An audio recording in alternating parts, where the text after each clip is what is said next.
Hello বন্ধুরা, তোমরা কেমন আছো? আমার চ্যানেল জয়াসলে তোমাদের সবাইকে স্বাগত। বন্ধুরা, আমি চলে এসেছি আজকে একটা নতুন ভিডিও নিয়ে। সেটা হলো গাছেরই ভিডিও। সেটা হলো অ্যালোভেরা। অ্যালোভেরা গাছ আমার খুবই উপকারী। আমরা আমাদের ছাদ বাগানে আমরা সবাই একটা করে অ্যালোভেরা গাছ আমরা রাখবো। আমার একটা বড় গাছ আছে অ্যালোভেরা গাছ। তো তার থেকে আমি ছোট ছোট ডাল কেটে আমি টবের ভিতরে বসাবো, একটা টবের ভিতরে। তো আমি কিভাবে বসাবো না বসাবো, কি কি দিয়ে বসাবো, সব তোমাদের সাথে শেয়ার করব। এই অ্যালোভেরার গুণ অপরিসীম। অ্যালোভেরা নানান রকম শরীর, বিশেষ করে রূপচর্চার কাজে অ্যালোভেরার জুড়ি নেই। মানে অ্যালোভেরা এমনই, কোথাও মাথা কপালে যন্ত্রণা, পোড়া পুড়ে টুড়ে গেলে অ্যালোভেরা গাছের যে জেলটা সেটা লাগিয়ে দিলে ভীষণ ভীষণ উপকার। তো আমি বলবো তো আমাদের ছাদ বাগানে সবাই আমরা করে একটা অ্যালোভেরা গাছ রাখবো। অ্যালোভেরা গাছ সাধারণত আমি এই একটা বালতির ভিতরে আমার বসানো ছিল। তো আমি আগেই বললাম, তো আমি একটা টবের ভিতর বসিয়ে তোমাদের দেখাবো কি করে অ্যালোভেরা গাছটা বসাবো আর কিভাবে কি পরিচর্যা করব। তো তাহলে চলো বেশি দেরি না করে ভিডিওটা শুরু করি। অ্যালোভেরা গাছটা দেখো একটা বালতির ভিতরে আছে।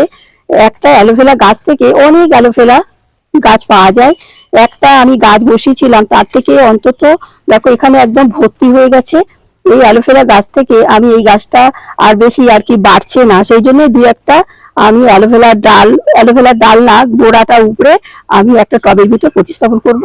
তো প্রথমে কিভাবে কি করব, কি কি লাগবে না লাগবে, কি দিয়ে বসাবো, সেটা তোমাদের সাথে আমি দেখাচ্ছি। দেখো এখান থেকে আমি দুটো ডাল আমি তাহলে কেটে নিচ্ছি।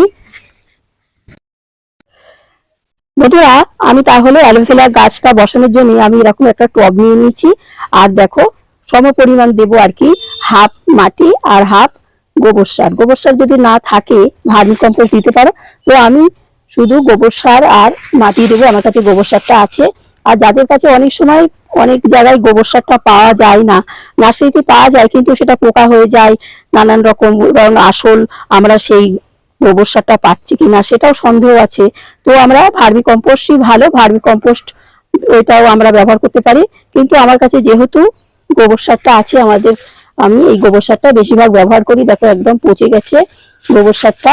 আমার অনেক দিনই গোবর সার সমস্ত স্টক করা আছে, তার থেকে আমি কিছু নিয়েছি এই টবটার ভিতরে আমি বসাবো বলে। তো আমি এই যে হাফ মাটি আর হাফ গোবর সার দিয়েছি, আর একটু সবজির খোসা শুকনো দিলেও হয় না দিলেও হয়, এই দুটো দিলেই প্রয়োজন। তাও আমি এরকম দু মুঠো, এটা সবজির খোসা শুকনো, দেখো একদম কালো হয়ে গেছে, এর থেকে আমি দু মুঠো দেবো। জাস্ট, আর কিছুই দেবো না, আর কোনো রাসায়নিক সার দেবো না। কেননা এই রাসায়নিক সার দিলে হয়তো গাছটা খুব ঢলঢল করে বেড়ে যাবে, কিন্তু দেবো না তার কারণ আমরা সম্পূর্ণ জৈব পদ্ধতিতেই গাছ করার চেষ্টা করি। আর বিশেষ করে এই অ্যালোভেরা গাছটা আমি যে জেল বোতল হয় ওটা মুখে মাখা, খাওয়া, মানে পেটের পক্ষে তো ভীষণ ভীষণ উপকার। তো সেই জন্য আমি কোনো রাসায়নিক সার ব্যবহার করব না।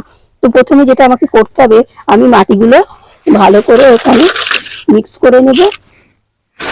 এই গোবর সার আর মাটি আর গোবর সার আর একটু সবজির খোসা দিয়ে ভালো করে মিক্স করে নেব। দেখো গোবর সারটা একদম পচে গেছে, যাই হোক। আর একটু সবজির খোসা শুকনো, অনেকদিন কম্পোস্ট সার আমার ছিল তৈরি করা, প্রায় এটা 1 মাসের। দেখো এটা একটু পাইল করে দিলাম।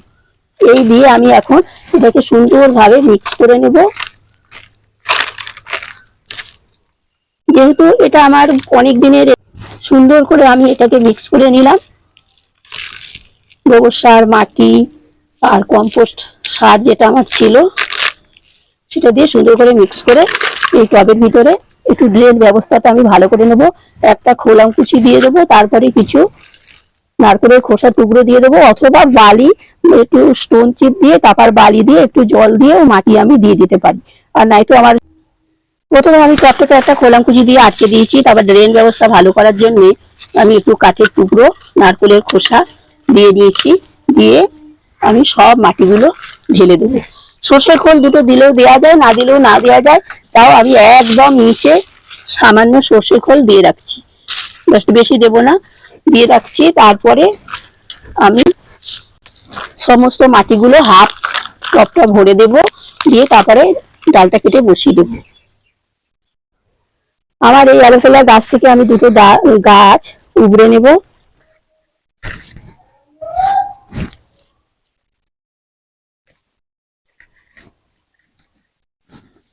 এবার দুটো আমি গাছ নিয়ে নিয়েছি, এই দুটো গাছ আমি প্রতিস্থাপন করব, বা একটা করলেও হয়, একটাই আমি করে দিই। দিয়ে তারপরে এই যে সুন্দরভাবে আমি বসিয়ে দেবো, দিয়ে তারপরে গোড়াতে ভালো করে মাটি দিয়ে দেবো, একদম ভালো করে মাটি দিয়ে দেবো।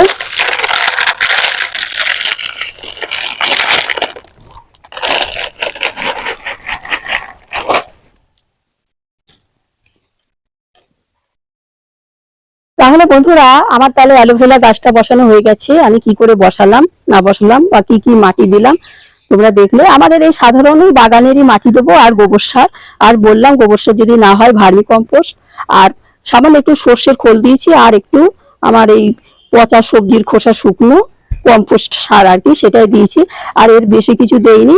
আর আমি বললাম আর কোনো রাসায়নিক সার দেইনি, কারণ এই অ্যালোভেরা এই গাছগুলো আমি মুখে মাখি বা খাইও। এটা কোলেস্টেরলের জন্য, তারপরে হার্টের জন্যও এই অ্যালোভেরা জেলটা খুব ভীষণ ভীষণ উপকার। আমি বলবো আমরা ছাদ বাগানে সবাই এরকম একটা অ্যালোভেরা গাছ রাখবো।